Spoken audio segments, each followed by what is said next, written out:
खुलुमबाय नोंथांमोनखौ बयखौ बरायबाय दिनै 6 सेप्तेम्बर 2023 बारायजे बुधबार फैदो दिननि खौरांफोरखौ बेखेवनोसै।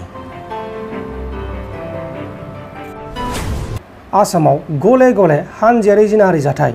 आसामनि डिब्रुगढ़ डिस्ट्रिक्टनि सिङाव थानाय डिक्रीगाव बानीपुराव सासे 17 बोसोर बैसोनि हिनजावसा गथ'खौ साब्रै दुथां सुबुङा हानजायारि जिनाहारि खालामनानै बुथारनानै बिनि गोथै सहखौ सिलिं फेनाव फासिनानै दोनदोंमोन। उनाव गासैबो जाथाया सोराङाव फैनायनि उनाव नायबिजिरनायनि उनाव साब्रैबो दायनिगिरि दुथां सुबुङा पुलिसजों एरेस्ट खालामजादों। हमजानाय दायनिगिरि दुथांफोरनि मुङा जाबाय बिश्वजित बागटी, किशोर बाउरी, रोहित रविदास आरो लोहित डेका। मेघालयानि वेस्ट गार' हिल्स जिल्लानि सिङाव थानाय गार' बान्दायाव सासे आइजोआ गावनि 7 बोसोर बैसोनि असे फिसाजोखौ गोदोना हासिनानै बुथारनानै फिसाजोनि गोथै सहखौ न'खरनि उनखैजा सिरि सिरियै फबनानै दोनखुमादोंमोन। जेब्ला गावनि फिसाया दैमायाव ना सारनो थांदोंमोन आरो देरसिन फिसाज्लाया न'खराव गैयामोन अब्लानो दुथां आइजोआ बे जाथायखौ खालामखुमादोंमोन। नाथाय फिसाया नाखौ सारखांनानै न'खराव फैनाय समाव हा जावनायखौ नुनानै हाखौ जावखांना नायनायाव फिसाजोनि गोथै सहखौसो बोखांनो हादों आरो गासैबो जाथाया सोराङाव फैदों। उनाव फिसाया सहायनो हायैयाव लकेल पुलिसखौ लेंहरनानै दायनिगिरिखौ एरेस्ट खालामजाहोदों। हमजानाय दायनिगिरि बिसिनि मुङा जाबाय हेमामालिनी कच। नाथाय हेमामालिनी कचआ गावनि असे फिसाजोखौनो माबोरैहाय बिदि बुथारनो हाखो, सोरनि थाखाय बुथारनो हाखो बेखौ दासिमाव रोखा खालामथ'नाय जायाखै। दा बे जाथायनि सायाव मेघालया पुलिसआ गावसोरनि खामानिखौ मावगासिनो दङ। हाइलाकान्दी जिल्लानि सिङाव थानाय कुजाराय बस्तियाव सानै गोमा थानाय सुबुंखौ बुथारनानै दैयाव गारना दोननायाव बोखांनो हादों आरो बिसोर सानैया साननैसो सान सिगांनिफ्रायनो गावसोरनि न'खरनिफ्राय गोमाना दंमोन। बुथारजानाय सानै सुबुङा बिदा आरो फंबाय जायो आरो बिसोरनि मुङा जाबाय धनन्जय त्रिपुरा आरो दिलजय त्रिपुरा।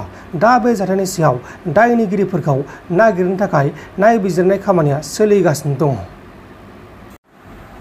उत्तर प्रदेश रायजोनि बाराबांकीयाव हरनि 3 रिंगासो समाव गंसे जोबोर गिदिर बिल्डिंआ हरखाबै बायना गोलैसिननायाव सानै सुबुङा जायगायावनो जिउ गोमादों आरो बे जाथायावनो गुबुन 19 सुबुङा गोब्राब जोखोम जादों।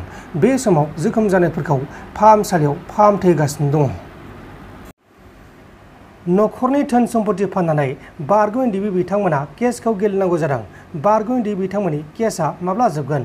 बिटिसि गोरोबथाजों जेरै बिएलटिफोरा उदां जादोंमोन, नाथाय बिटिआ गोरोबथाजों उदां जागोन होननानै रादाय होनाया रादायैनो थासिगोन नामा?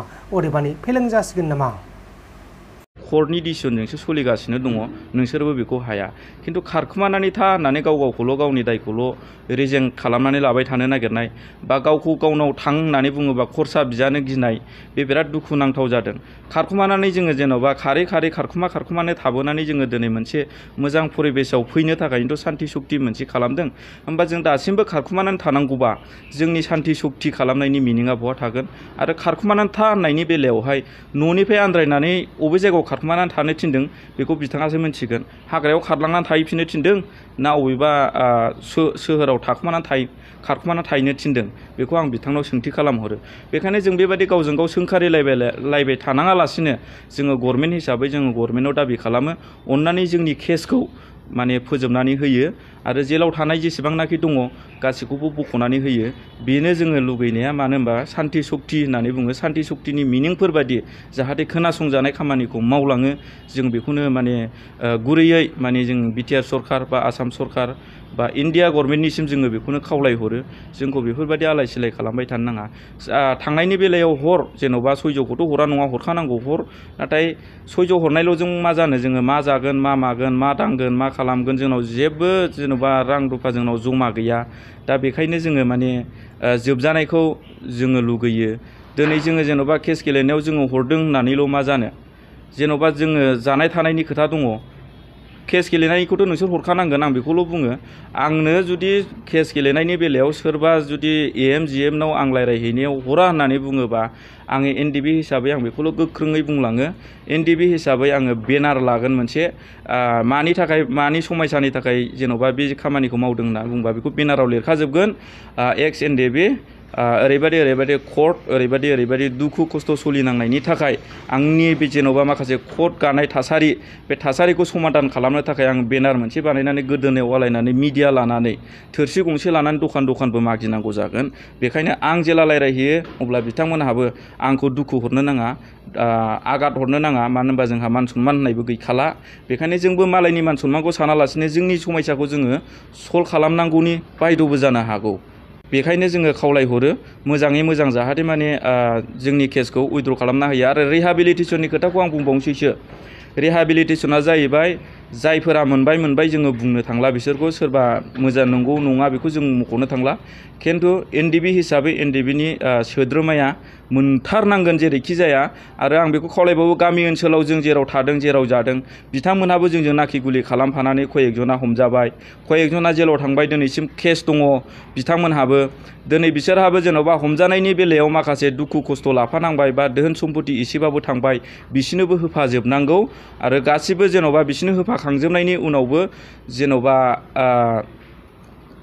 सान्थियाव बिथांमोनखौबो सान्थियाव दोननांगौ बिथांमोनखौबो गोजोननायखौ होनो रोंनांगोन बेखौनो आङो खावलायहरो नागालेण्डआव आंजों लोगोसे जोंनि NDBनिफ्राय जों 3 आरो NICNनिफ्राय 2 दङ जों साबानि गेजेरावहाय जोंनि NDBनिफ्राय 2 माने थाङा आरो दा आंल' थांबाय थानाङो दा थांबाय थानायनि बेलायाव ओरैबायदि जायो बिसोरो जुदि थाङालासिनो थाबाय थायोबा केसा जेबो रानिं जाया पेन्डिंआव जानानै थाबाय थायो दा बेखायनो माने आलदा खालामनो जोङो माने रायज्लायगासिनो दङ आलदा खालामनायनि जाहोनावबो जोंहा रां रुफा गैयैनि जाहोनावहाय जोङो आलदा खालामनो हायाखै दिनैसिम आलदा खालामोबा हयथ' जोंना केसा थाबैनो जोबगोन आं बेखौ नुहुरोमोन आरो आङो सिगां NDB आवमोन जेलानाखि आङो हमजानाया खननै जादों क'क्राझाराव खनसे 2017आवमोन नामा खनसेया ओमफ्राय नै खनसेया लास्टना जाहैबाय 2018 जुन 22 तारिखआव आं हमजादों ओमफ्राय 2019 जुलाइनि 27 तारिखआव आङो गबोदों आरो नागालेण्डनिफ्राय बेयाव फुरा NSCखौ जादों आङो दा बेयावबो आङो NSC जोबखांनायनि उनाव आङो बेलजों फैनांदों बेलजों फैनायनि बेलायाव थाखा फैसा माखासे गैयैनि जाहोनाव आङो गावनि बिमा बिफा जाम्बा जाम्बिनि होलांनाय दोहोनखौनो आङो नस्थ' खालामनानै फाननानैबाबो आङो बेलजों फैनांदों दा जों बेखायनो दुखु मोनो जोङो जेन'बा मोनसे जेन'बा जाथि बा हारिनि जेन'बा नांनो मावनो होननानै जोङो NDBआव हाबदों बा NDBनि खामानिखौ मावबोदों बा NDB जाबोदों दा बिनि बेलायाव जोंहाल' जेन'बा खयेकजनाल' गावनि जेनाखि धोन सम्पति थांनाय हिसाबै एसेबाबो बिखा खामनाय थायो गोजोननाय फैनो नागिरा बेखायनो जोंखौ माने गोजोन होनो थाखाय आङो सरखारनिसिम बेखौनो खावलायहरो आरो जोंखौ बुंहरो जेन'बा दाखालि फेरेंगा सारा होनदोंमोन आंखौ मा होनदों नोंनि थाखाय एबार फैगोन बाजेटआव माबा मोनसे खालामसिगोन आं होननानै बुंहरदोंमोन नाथाय जोङो रिहाबिलिटेसन दाबिनो बा बिनो थाखाय जोङो मोनब्रैबो ग्रुपजों जोङो ज' जानानै फंनैसो बिथांखौ सोंखारि हरनायफोर बादि जादों दाना बिनि उनाव बिथाङा फन हरफिनबा नोंथ' BPFसो होननानै बुंहरदों जोंनाव BPFनि मा मार्का दङ जोंनाव UPPLनि मा मार्का दङ राजनितिकनि जोंनाव मा मार्का दङ जों राजनितिगिरि नङा जोंनाव मार्काया दङ सिफ जोंनाव एक्स NDBनि मार्काल' दङ जोंहा पलिटिसियानगिरिबो नङा जोङो BPF UPPL होननानै जोंहा बुंजानांगौ जोंहा गोनां गैया मानो होनना बुङोबा आङो BPFनिबो प्रेसिडेन्ट नङा UPPLनिबो प्रेसिडेन्ट नङा बिनिबो चेयारमेन नङा आङो बिनिबो चेयारमेन नङा जोङो थोंजोङै एक्स NDB जोंना इउनाइटेड फराम हिसाबै जोङो दिनैसिम जोङो सोलिनानै दङ आरो इउनाइटेड फरामनिफ्राय दिनै जेन'बा केसनि बेलायावहाय केस फोजोबनो जोंहा माबायाव आसाम स्टेट गभर्नमेन्टजों रायज्लायहैनायनि बेलायाव बेसेबांसिम आवगायदों बेखौथ' जों मिथिया नाथाय बेयावहाय जोङो लुगैयो बिटिआर सरखारनिफ्रायबो जाहाथे दाबि खालामफादेरो उन थाङालासिनो ज' थांफानानै ज'यैनो सावरायनायखौ आं लुगैयो आरो मानो होनबा आलदा जुदा उन सिगां थांलायोबा बैहा मा रायज्लायहैदों बिहा मा रायज्लायबोगोन बेखौ जों मिथिफिना बेखायनो जोङो माने ज'खौ खालामहैजानायखौ जोङो लुगैयो आरो बेखिनियानो नोंथांमोन दिननि खौरांफोरा बेखिनिल'मोन बेखिनिसिम नायनायनि थाखाय नोंथांमोननिसिम रोजा रोजा साबायखर गोजोन्थों एसेनोसै जय बर' हारिनि